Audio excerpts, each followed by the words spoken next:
Ona görə heç kim təəssüfə qapılmasın və ya ümidsizliyə qapılmasın ki, mən kasıbam, mən sədəqə verə bilmirəm. Varlılar sədəqə verir, amma mən kasıbam deyənə sədəqə verə bilmirəm.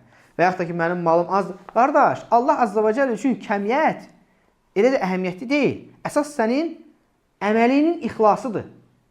Necə ki, hədisdə gəlir, İnna Allah la yanduru ilə suvarikum və əmvalikum. Allah sizin surətlərində, zahirlərdə və mallarınıza baxmaz.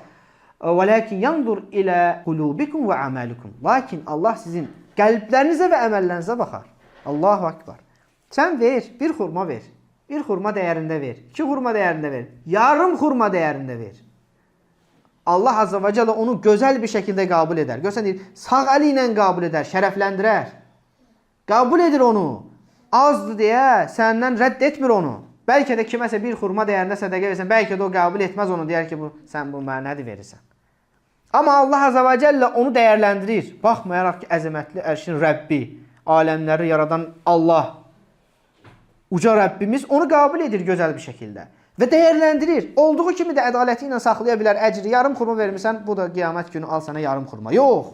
Artırır, artırır, artırır, hətta dağ boyda. Allahu Akbar. Hətta dağ boyda qarşıva çıxır savabı. Sən bunu təsəvvür edə bilirsən. Ona görə, yəni, subhanallah, biz birincisi bu şeylər bizim Rəbbimizə qarşı sevgimizi artırmalıdır.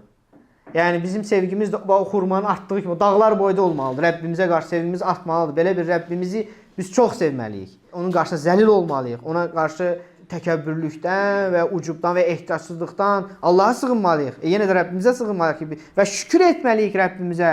Çoxlu ki, bizlərə bax, bu şeyləri öyrənməyə, bunları şeyləri təfəkkür etməyə, tədəbbür etməyə, dərk etməyə bizlərə fürsət verib. Bizləri müvəffəq eləyib.